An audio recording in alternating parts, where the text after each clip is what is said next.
সরকারের জানা যায় উপস্থিত আমি সিজিল সরকার সাহেব যে নবীনগরের একজন প্রবীণ ব্যক্তি। আমার মনে হয় যারা প্রবীণ ব্যক্তি পর্যন্ত আছেন, জীবিত আছেন, তাদের মধ্যে উনি বোধহয় অন্যতম। উনি চলে গেছেন। আল্লাহ আমরা দোয়া করি আল্লাহ আমরা সবাই করতে হবে, এটা আমাদেরকে যেতেই হবে। উনিও চলে গেছেন, আমরাও চলে যাবো, আমিও চলে যাবো একদিন, আপনারাও সবাই চলে যাবেন। কাজে এটাই নিয়ম। আমি আজকে ওনার তার পাকখানা কামনা করি, আল্লাহ যেন ওনাকে বেহেশতের সর্বোচ্চ মুকাম দান করেন এবং ওনার যে সুসম্মত পরিবার জন্য এই সুখ বহন করতে পারে। সেজন্য আমি যতটুকু ছোটবেলা থেকে ওনাকে দেখছি, সিজিল সরকার জন্য ছোটবেলা থেকে চিনতাম এবং অত্যন্ত আমি নবীনগরের মধ্যে যাদেরকে চিনতাম ভালো মানুষ হিসেবে আমি ওনাকে দেখেছি যে একজন ভালো মানুষ হিসেবে আমি ছোটবেলা থেকেই ওনাকে চিনতাম, জানতাম। আল্লাহ ওনাকে বেহেশত নসিব করুন। আমারও আপনাদের মহান আল্লাহ তাআলার নিকট আমি প্রার্থনা করি আল্লাহ যেন ওনাকে বেহেশত নসিব করে। আপনারা সবাই ওনার জন্য দোয়া করবেন বলে বক্তব্য শেষ করছি।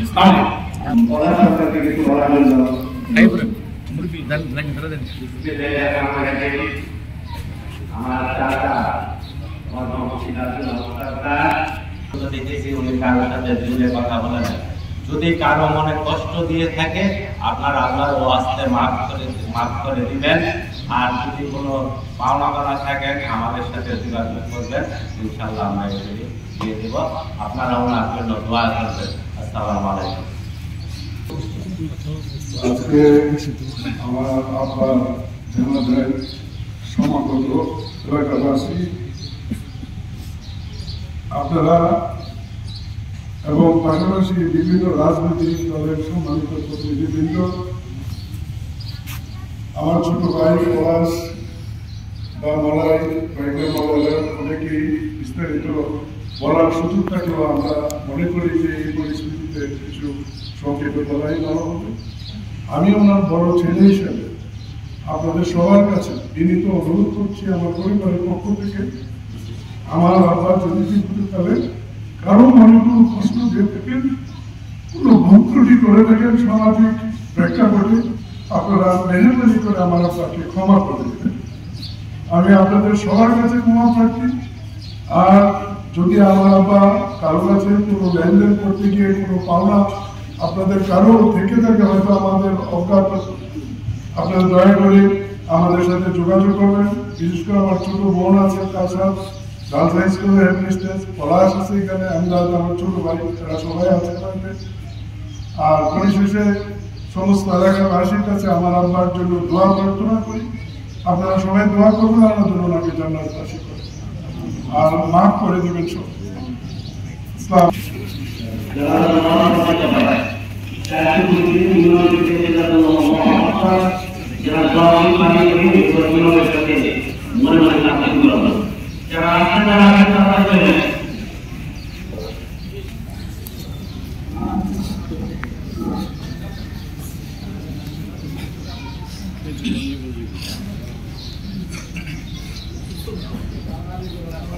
আমোদি সাইডে বললা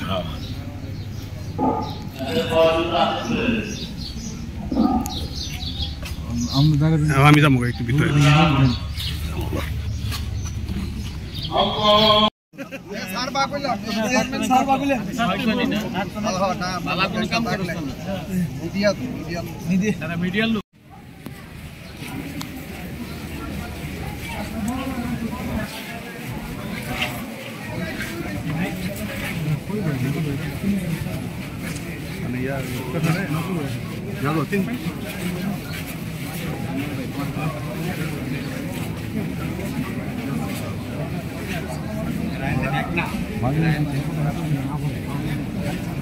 ফরিদপুরে সাগর রে পাওয়া গেল, কি অবস্থা?